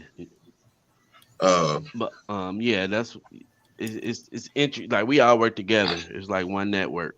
Yeah. So definitely, that's why that'll be a great episode to have to talk about. Pretty much it's some things I want to touch on as far as like the increase in rent prices. Yeah. That's driving more people to want to get homes, because it's like, I tell people this all the time. I don't care. You're gonna pay for a house, whether you pay for somebody else that you're renting from, or you pay for your own. You're gonna pay for a house. Yeah. So I recommend everybody pay for their own house and get that equity, build that equity up within their own home. Yeah. Instead of paying somebody's house off for somebody else. Right. Yeah, I think the biggest reluctance with that really is just people not realizing or not wanting to undertake how much responsibility it is to own a house. Yeah, and not just on the money side of it, but you got to deal with repairs, you got to deal with taxes, you got to deal with it. Like, it's so much stuff that goes into owning a house. A lot of people just don't even want to undertake that responsibility. But at the same time, you make a very good point, because I tell people that shit all the time. Like, bro, you pay in rent at a condo or an apartment. You're paying for a 2 or 3 bedroom apartment more than what I'm paying in my mortgage, and I have a full fucking house. Right. Like, and it's hard to argue with Yeah. that, but there's so many people that are just stuck on that. Well, when something break, I know somebody that could come fix it, and they ain't gonna charge me. And it was like, it's kind of hard to argue with that logic. They paying But for it in advance. That's all I'm right, gonna say. With these rent prices, oh, you paying yeah, for it. You just yeah, paying for it monthly. yeah, In you just advance. don't know. Yeah. And they gonna raise your shit up every year. Yeah, Oh yeah. These times and they raising it. I remember back in the day they used to raise it what $50, $75. Now it's 500. yeah, yeah. And Man, it's I hear so it all funny the time, and because that's across the country. I was talking to a lady at work, and she said she's owned her house 15 years, and she said every 5 to 7 years her payment would get lower because of one simple fact, right? Her first 5 years it was stagnant, and then at 5 years, at 5 years they lowered her payment like $200. So instead of just making that payment, she was making her monthly, and then the extra $200 that they took off, she was still paying that, and she was putting it toward the principal. So now, 15 years in, her payment is cut in half. She said she's paying less than half of what she was paying when she first bought the house, because every time that they lower it, she's still paying every month what she was paying 15 years ago. Right. And she's just throwing it towards the principal. And it's like, oh, okay, I can pay this off in, 5 years early, 10 years early. Yeah. And that's a game changer. Yeah. And people don't realize that. Like, and I know that ain't got nothing to do with credit. We can definitely get into that when we get the realtor stuff in. But it got something to do with financial literacy. Yeah. Definitely. Like, and that's what's so good about financial literacy. Yeah, it ties in together. Like, that's what I love so much about financial literacy, is that it encompasses so many things. It's not just credit. It's not just owning a home. It's not just budgeting. It's not like, it's so many things that encompass financial literacy that we can be teaching each other before we even get to the kids. Like, we could just teach each other. Yep. Like, just listen. Like, it's so easy to just sit and listen to somebody that might, like, our community anyway, we're so determined to be right that we don't take the time to listen to somebody that's smarter than us. Right. Everybody want to think they know everything, listening to shit off the internet, and now everybody experts now. Now it's motherfuckers who went to school for this and did classes and all this other shit and like learn some real information. Like, listen to somebody, yo. Yeah. That's why, you know what? That's why I fuck with Tex. Because I've had this conversation with Tex a couple times. He said that's how he paid off his house and his second house in half the time. So I know from talking to him. Shout out to you, man. Shout out to you. Shout out to Tex. He had the second house built, if I'm remembering right. So, like, this ain't just, I paid my house off and then I went and bought another house. No, I paid my house off and then I went and built some shit. So this ain't, you know what I'm saying? That's one of the OGs. Like, I ain't even gonna hold you. Like, that nigga, when I first started talking to him, like, to get background out, like, I know this nigga from 2K, from playing the game. And I've had, and it's so crazy because I've had so many personal conversations with him just off the game, or, you know what I'm saying, just chopping it up, or it'd be like just me and him playing at that time, and we just be talking about shit. Like, this nigga got some wisdom. Like, and I, like, no bullshit, I think he might be younger than me. Like, he might be 2 or 3 years younger than me. He got some fucking wisdom, bro. Like, I done learned shit from him that motherfuckers ain't never taught me. You know what I'm saying? Back to my original point, you got to listen when niggas smarter than you are in the room. Big facts. Yeah. Agreed. Anyway, we can get back to our shit. Fucking tangent kings. What do you see for the future of credit? Credit ain't going anywhere. It's engraved in this system here in this country. It's not going anywhere. right now, what I see is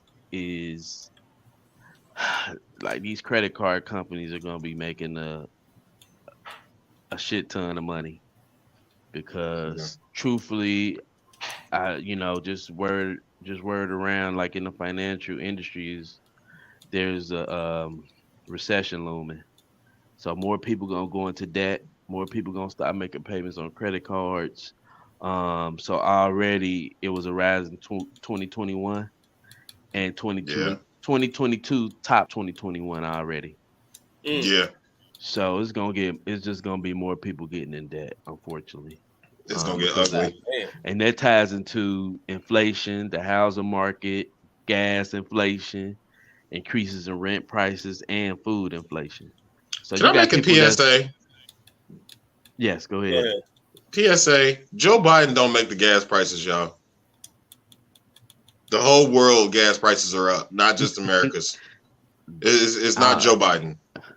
thank you. Thank you. I appreciate that. It is not Joe I Biden. Like appreciate I that. don't like But the nigga that's either, that's but just a talking point. It's a talking yeah, point, it's and like I don't like him, but people not smart enough to know that. But thank you for that. But yeah, like I don't really like the way that he's running the country, but he don't make gas prices. mm, Like I don't know if y'all know that or our not. food prices, but like it goes into what's going on around the world. There's a war going Yeah, on, shortages, uh, the everybody's pandemic. still It just recovering all from the ties in. pandemic. Correct. So it's just remnants from that. That's what caused Yeah, the inflation, and it just man right now that's why budgeting is so important. and they Having gave all you additional niggas twelve income hundred is so dollars. You important. thought they weren't coming for that? They gave niggas $1,200 a Them couple days over times. with. Ain't no money getting sent Yeah, out to save you, like especially come during a on now. recession. Like So I cannot with my right mind think that anybody in America thought that we was gonna get $1,200 and they wasn't coming back for that shit. yeah, Like with no tax, Yeah, they want all tax that free. back. that $1,200 ain't lasting long. Especially if you got kids and got to go to the grocery store, you can spend that Yo, in within a month Man, in $1,200 food. won't cover my rent, bro. I spent Probably that won't even shit. cover the month. I spent that shit in 2 weeks. 2-3 weeks. Yeah, see what I'm Yeah, saying? that wasn't Yeah, shit. And so we got 1,200 a piece, so we got 24. So between the hmm both of us, it took us about a month to spend all of it. But 1,200 by myself, shit. hey, shout out to my wife, man. She said something that was so funny to me yesterday, man. She said, it's actually almost becoming cheaper to go out to eat than go to the grocery store. Man, I fell out Man, laughing. It is. I was just talking about that with my girl the other day. No Man, bullshit. Like I I'm never making, thought I'd see the day.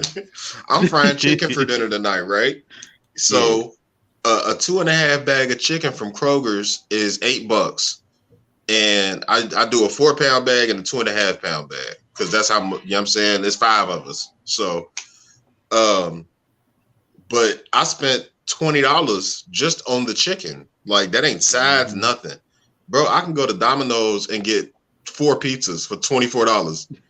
Right. Like, There you and, go. and we can eat for a couple of days off of that. Like, bro, it should not be cheaper to go to Domino's than it is to cook my own food at home. However unhealthy, Facts. you know what I'm saying? Like, obviously, I'm about to fry it. Like, I'm about to fry it. I ain't even gonna hold you. Mhm. You still vegan? Vegetarian Okay. since What 20 made since what made you switch? 2017. I still gotta watch What the Health. Um, It's still on my. that I, Bobby, come on, man. I know. I've been Like I said, I ain't been that's watching been that. My since Netflix cut off, and I ain't even we been worked thinking about it. together. Like it's still on my list YouTube, though. YouTube, That's YouTube. that's All right. that's one of them. YouTube. No What the health is excuses. one of them. Like YouTube. that that almost made me stop eating meat, bro. I ain't even gonna hold you. Pause. Um, But yeah, that was one of no, them. being a vegan is hard. It was more so time. Um, and being accessible to food is, Okay. sometimes when you're traveling, it's hard to find just, A dope vegan spot. vegan spots. Yeah, it's difficult. So, but I still only But thing really vegetarian ain't too changes. far off though, is it? No, it ain't too far off. It's just the fact that you consume dairy. I Oh, okay. still do very minimum dairy, but sometimes, yeah, I might, grab a piece of veggie pizza or something like that. So Oh, okay. yeah, Um, we ain't gonna get on the health kick because I definitely got a whole bunch of health questions because I'm If, fat, if, not big. invite me in on that episode too, man. Cool. I'm real round. I'm real versed. Oh yeah, we definitely got. Cause I got some stories for that too. I know. It's so crazy. Like talking about. So we gonna go back on business shit for a minute. Mm-hmm. This past year and a month or 2 months, however long it's been that we've been doing this podcast, like I have been. I can't speak for Everett and Bobby, but I have been privy to so many different conversations and learning so many new people from the people that I know. Um, like my guy Mufaro, who we shout out damn near every episode. Shout out Mufaro, of course. Shout out Matose Visuals. Dayton show still coming soon. We ain't forgot about y'all. It's still coming. But through him and doing our Dayton show, I'm a gym owner.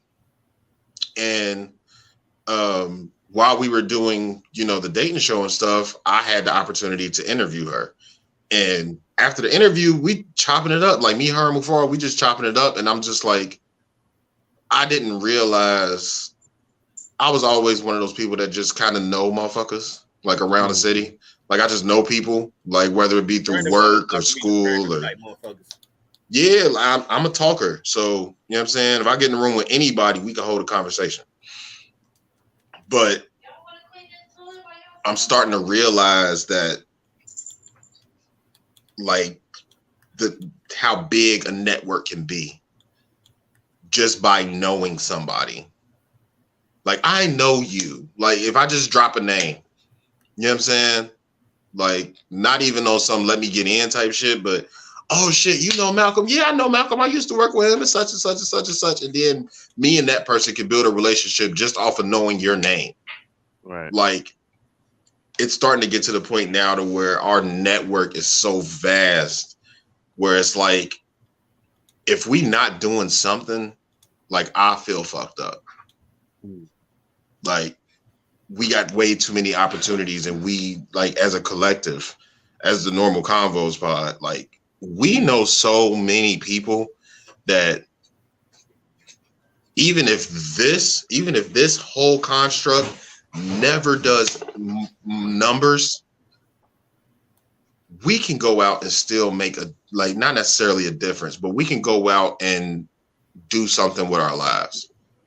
Like I'm starting to get to that point of realization to where we just know too much. Right. We know too much and we know too many people. Mm-hmm. So even on top of that, so where it was leading me to is once you got down to Atlanta, how was building your clientele? Because I know up here, I know you were helping a couple of people at the job. How was your clientele once you got down there, like building your clientele? It was tough. It was tough at first, but now it's not. I actually, shout outs to, my wife. She would support me and, she was already living here before I got here.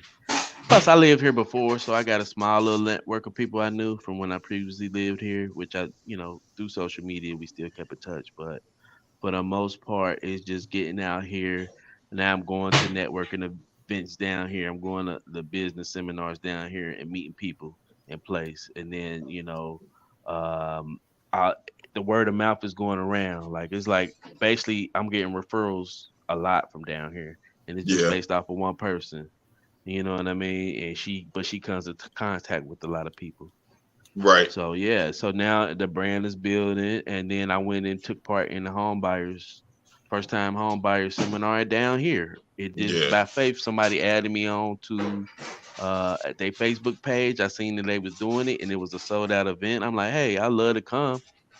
They was like, so you do credit? I'm like, yeah. She was like, oh my God, you guys seeing the person who was supposed to come dropped out. You could come take her place. So That's it's just how it stuff works. like that, how my network and brand is building. So Then I Right went out place, to right time. Vegas. Exactly. I went out to Vegas for a credit conference. It's like one of the biggest credit conferences in the United States. And now I met we call ourselves the credit bros. I met two other guys that do the same thing.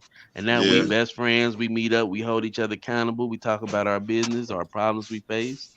They strongs in areas that I'm not as far as in business. I have some things I can offer them that they don't do, and we just network together and there's no competition. I like that. Right. It's It's mutual. it's enough business out here for everybody. Yeah. One thing I learned, there will never be, like, even in just business in general, even if you sell something, there will always be more buyers than there is sellers.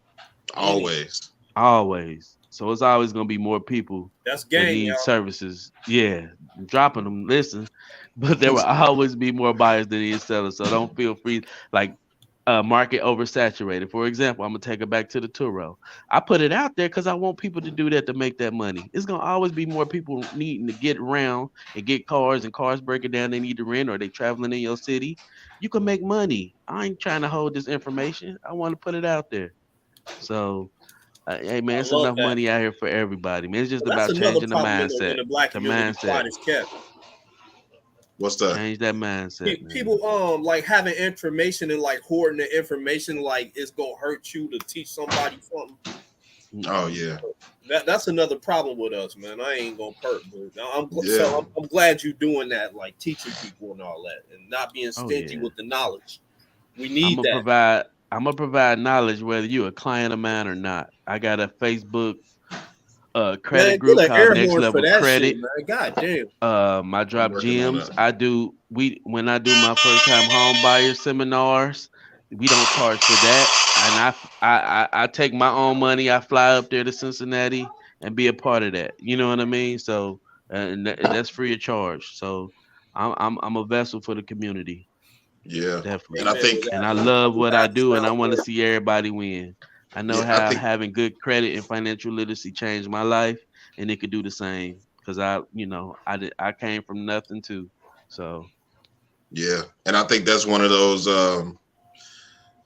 even though I know that you mean it, I think it's one of those overused things, and it's kind of taking the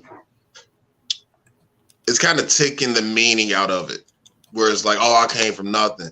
Like, it's been used so many times, and it's been proven to be, not that so many times that people kind of forget that some people really do come from nothing. Like, there are people that started at the bottom. There are people that, man, I was, check to check, don't know, what I'm saying? I might not be broke where all my, what I'm saying? Like, I might not be poor. Like, I'm just broke. Like, my bills is paid, this is done, but I ain't got that's no it. money to play with. I ain't got no money to do this. I ain't got no money to do that. Like, That's broke and poor are two different things. And I don't think people Yeah, understand that sometimes you right. can, like, it's one of those type things. Before, welcome to the chat, bro. Yeah, Of shout out to course, you, brother. What's before I'll wrong? come in on his bullshit, how can I use good credit to get hoes? Oh man. Hey man. Fucking funny, bro. I fucking hate him.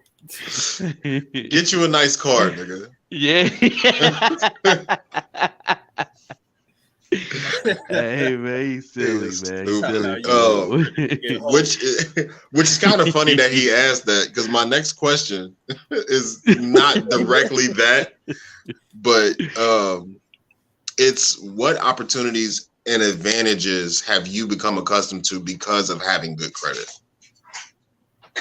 So I know y'all probably aware, but I was able to last year purchase my first home, and my first home was a Yes. brand Yes. new construction home.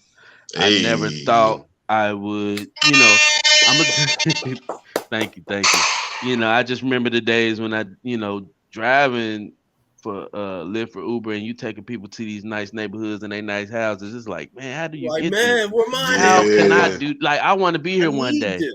And to start out as my first home being a brand new, 5 bedroom, 3 full baths is just Damn. amazing, the blessing, Yeah. man. Yeah, Thank you, for man. sure. Appreciate it, Tony. 5 Appreciate it. bedrooms. 5 bedrooms, 3 full baths, Damn. brother. Yeah. First Yeah, that's a home, first flex. first ass to sit on the toilet seat. That's a flex. I always say that, bro. You hear me? My nigga said 5 and 3. That's what's up. Mhm. God damn. That's what's Congratulations. up. You You know, you building it down in Atlanta? yeah, it was built down here. Yep. Oh, okay. Yeah, I still I was building it. It was getting built while I was still working with you guys. Shit, it was. Remember, I still Yeah, had you my place showed up in Cincinnati. you I had it. showed me some of that. You I showed me bought the it in construction. May. Yeah, I bought it in May, but I still had my part. I still had my place up in Cincinnati for I like four forgot all months about after that. that. So I was just kind of back and forth, just making sure that family was set up. Yeah. I forgot all about that. I remember you showing me some of the pictures of the construction. Right, right. Damn. That shit, Mhm. I swear to God, it don't seem like you've been gone, bro. It I seemed know that year it flew seemed a by. little It flew by. longer. Yes. Yeah, It like flew it by. seemed like a little longer, but also short. Yeah. Every time I come up there, I stop. I stop by the job. I don't never see y'all. Everett ain't tell you. I ran into him. Nah. Every time I come home, I stop by there.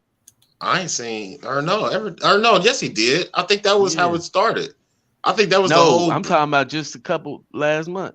What's that? Yeah, I Oh just no, seen him. I don't remember He that. ain't tell y'all then. Yeah. Nah, he don't tell us shit. Ever don't fuck with us. Everett only like us on the That's a whole pod. nother subject, y'all. Don't get into that. Everett only like us on the pod for real. Right. We don't hear from Ever for real. We be calling him in group chats. He don't be picking up. Shit. He called me back yesterday too. After we got off that group chat. But He's yeah. on the phone and ignore our shit. So the advantages and stuff. Outside of that, like, is there, I guess a better way of putting it would just be a flat out question. Does it feel good to know that you can walk anywhere and 99% of the time know that you can get a loan?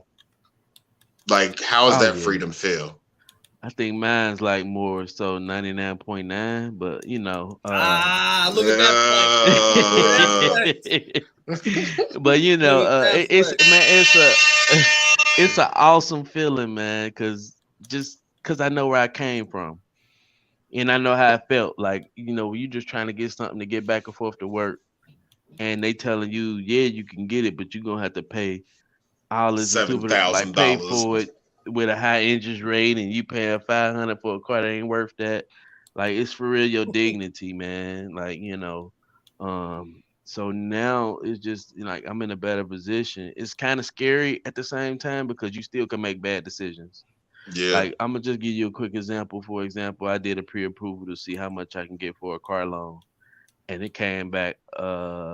I think it was like a $90,000 approval. So knowing I can go get pretty much almost get any car I want, that's scary. Yeah. Because you can pick go up a get Tesla. that car, but can you afford it and pay for it? You still got to Right. be smart. You know what I Yeah. mean? So, and I think it's just when we have you again, I would like to get into why this country decides that everything runs off of your gross income instead of your net. Man. We'll have to get into that today because it's not really credit based, but yeah, I think that's it. Kind of is, but it is for real. Yeah, I think that's a crock of shit. Because I don't make that much money. I don't see that. What we come home with is two different things, yo. Man. But they want to base it off how much you make. Yeah. Like, did you know that ain't what I come home with? But yeah, that's crazy. Like, so what's I'm actually glad that you said that. What, I don't even know how to ask the damn question. What reservations do you have knowing that at any point in time you can get a $90,000 car approval? Is making sure that you ain't taking on more than you could afford. That's the key. with Okay. everything, being that, especially knowing how the cost of just gas and insurance, everything's rising. I don't care, insurance for cars, houses. Sometimes it's not smart to go make that play. Um, I will put myself, if I go do that, I gotta have an asset that's paying for that particular car. Already set in place that's bringing in the money to pay for it. You know what I mean? So that's the good thing. That's the thing about budgeting and having assets. So you build up your assets first before you go, get all that Spending expensive. money. Yeah, definitely. Because it's easy, just as fast. Man, it's so quick to go into debt and get bad credit, but it takes a long time. Just for example, I'm gonna take it back to what you said. When you bought your house, your credit Hmm. went down. Mine's did too. So I dropped. I know I was like close to the 800s. Then I dropped all the way down to 710. And I just got Hmm. my first year anniversary. Now I just now got back up to the 800s. I'm over 800s now, but it took a Congratulations. year of building back up. Flex. You know what I mean? Yeah. Yeah. Yeah. So Did he just step on you? He just stepped on my slide. yeah, so it takes time to build, man. People got to realize that. So it's about making smart decisions financially. That's why financial literacy is so important. Wait, you can't cut So it here. important. What what else makes up financial literacy? I know credit is one of them, but what are the other factors of financial literacy? If you don't mind going into it. Financial literacy is saving, budgeting, investing.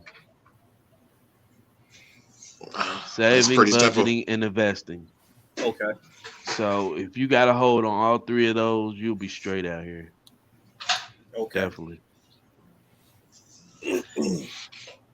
Yes, and it's, what be so crazy about it is it sounds so simple. That's probably the three hardest things it is to do in the world, especially with inflation now. Right. Oh yeah. But Oh yeah, Inflation it I is think is. killing us out that here. Well, me anyway. I ain't gonna perk. Mm-hmm. Inflation fucking because me up. those are also, especially with us talking about financial literacy, those are, which one of the questions was, which I think we kind of went over it already, but it says, do you think credit knowledge is intentionally not taught in school? So those are three things that I think are like explicitly not taught. Like nobody teaches you how to create your savings. Nobody On teaches you purpose. how to budget money. Nobody teaches you how to invest your money. Nobody teaches you about assets. Nobody teaches you about appreciating and depreciating assets on top of not teaching you Mm-hmm. about assets. So it's like you can go out and buy some shit and be like, oh yeah, like a car is a depreciating asset. Like that's only going to make you money for so long. And then you got to buy another one and it's going to depreciate over time as well. Like it's so crazy how much, beating a dead horse, but it's crazy how much we don't know or that we not taught. Right. But there's no incentive for them to teach us that because that's taking money out of their pockets for real. Like that. Yeah. That's like one of the best scams they got going, keeping us in debt. Mhm. Everybody can't be a millionaire. That's why I say everything is purpose. Everybody can't be a millionaire. Yeah. So, we're going to try to wrap this up actually, but, I think my last actual question for you, obviously you said earlier, your goal, each one teach one, get everybody on the same page. What would be your ultimate goal? Like I'll give you a better one. What do you want your legacy to be? Just as a Um, person, not even as just like a credit guy. What do you want Malcolm's legacy to be? That's a good question. I like to know that too. my legacy will be more so like, Malcolm. What I do change lives because I know how credit has changed my life. So I just want people to know that, when they hear my name, they're gonna think of all of the great accomplishments that they never thought they would be able to accomplish, whether it's their dream home, their dream car, or starting a business, Those are, for real, those are people's life dreams and building their own agency, being able to make their own money, not have to work for anybody. And that's what I want to help people. I want to create millionaires. Mm, That's what I want to do. So I want to get to a point where I create millionaires just based off of information or, guidance or advisory that I provided to yeah, clients. So that Preach. would be how I would love to be remembered, you know. that's great. Is that a personal goal for you to become a millionaire? Oh yeah, you better know it. Multi, Ugh, multi. talk that shit, Amen to that. I'm rooting for you. man, No, for Thank you y'all. do sure, it. Appreciate it. for sure. Appreciate it. So before we get into your shout outs and all that, your businesses and all that, um, we officially want to thank you for coming on and being part of the conversation. Definitely. No problem, man. Y'all my brothers. Y'all Of know course, and personally, you already know where it is. You know we love you. We know we rooting for you. Professionally, it's even more. It's like that. Right.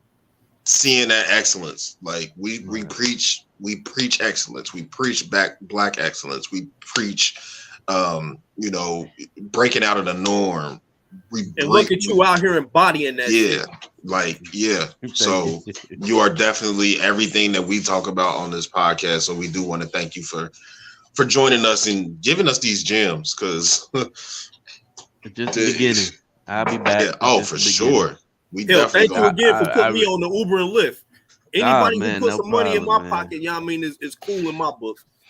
Oh Yeah, yeah. for sure. You know what that started from? Because in our work world, what we do, we was too controlled. I wanted to take control back Yeah. in my life. Even on off days, you control. You can't Exactly. plan Yeah. That's nothing. exactly why I started So doing it. that Off days gave was me too the sporadic. opportunity to take control of my life, and that's what our ownership and entrepreneurship is.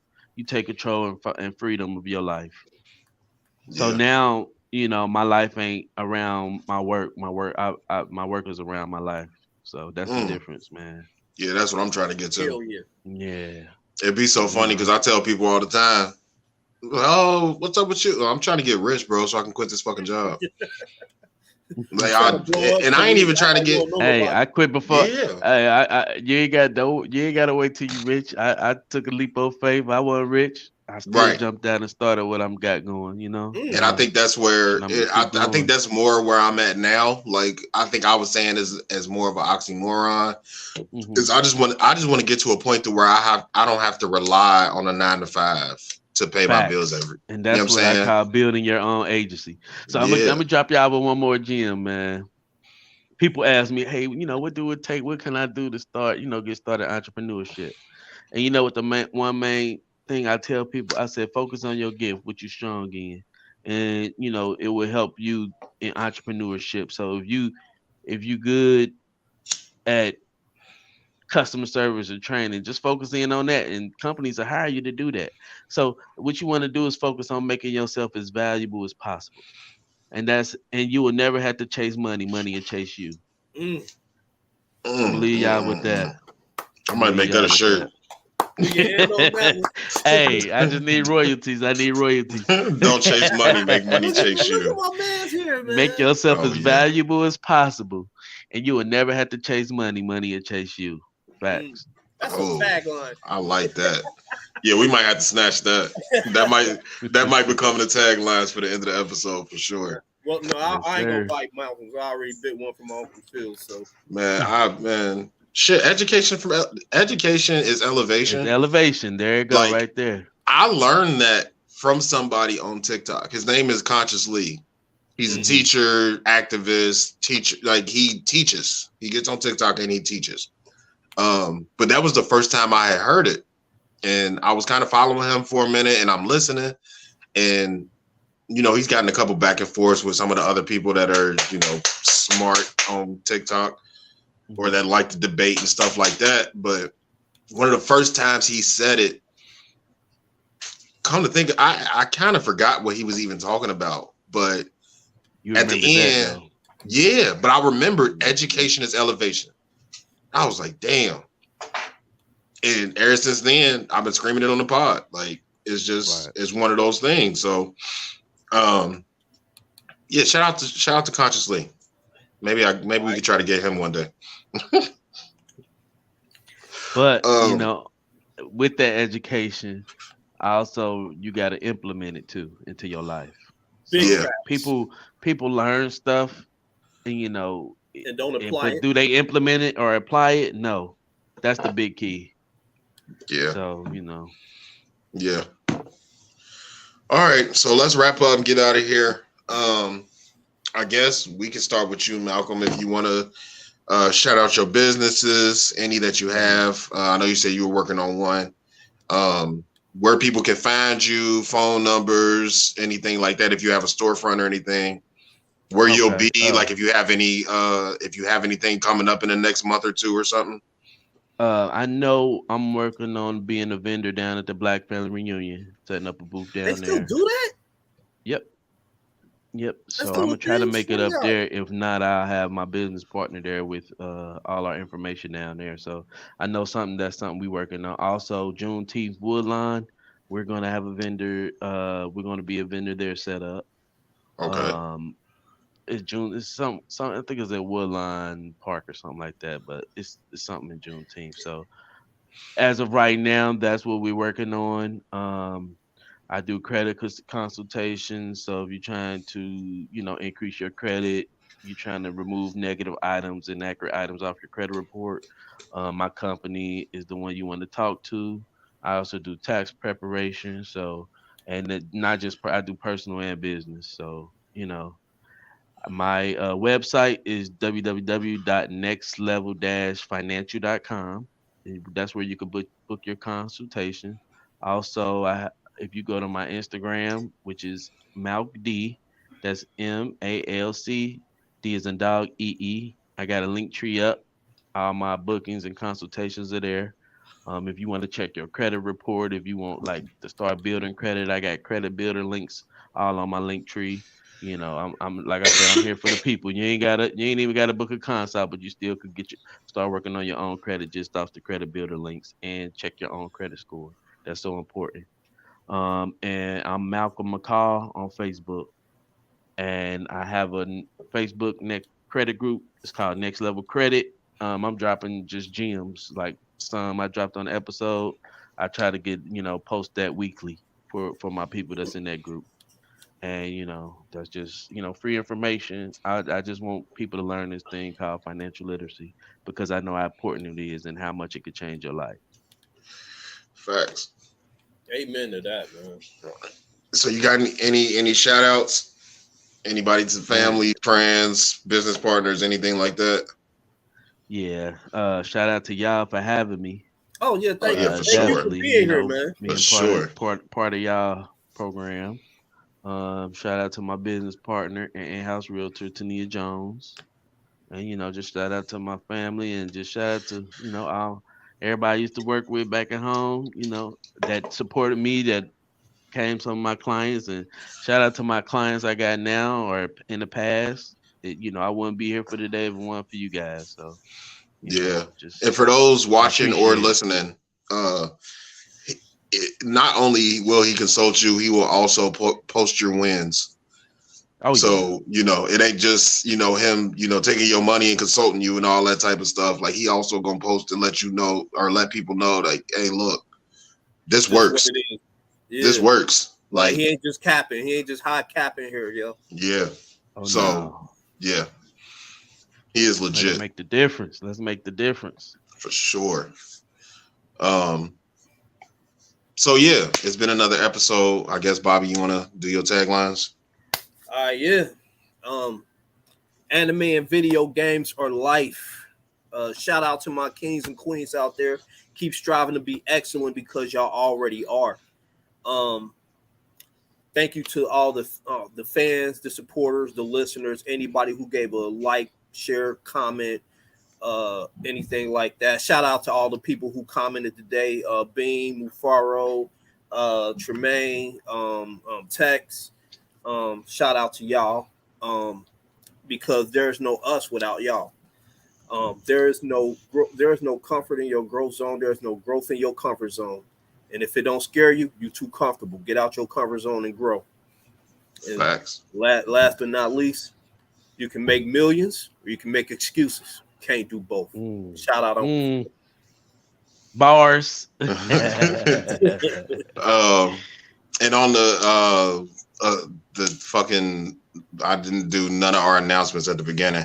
Our Street Fighter contest, Street Fighter tournament,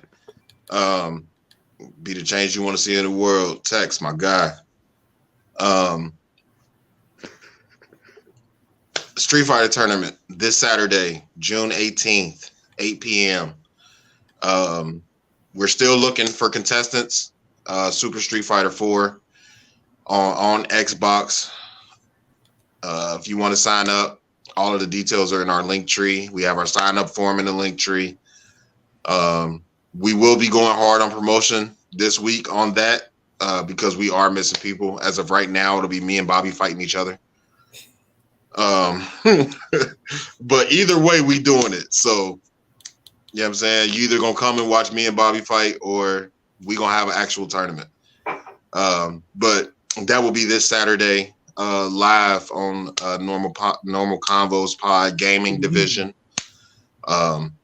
It will still be here on YouTube. It will still be here on Facebook. So you will be able to watch that live. What else? Of course, merch on Etsy. Our You Can't Unfuck Me and You Can't Eat My Ass shirts are definitely our biggest sellers right now. So get you one, get you and your wife one. You can't unfuck me, bitch.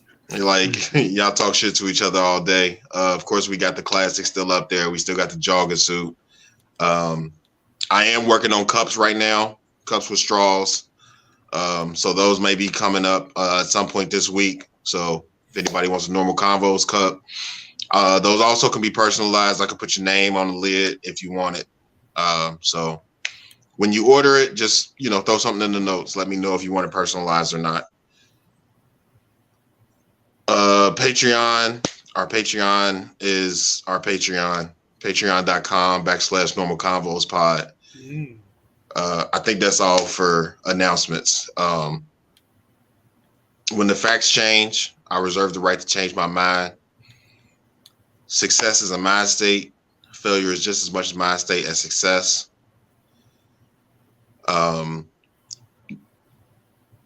Together we bargain. Divided we settle. And as always, every conversation that's normal is not a normal conversation. Focus on your account, not your edges. Definitely focus on your account, not your edges.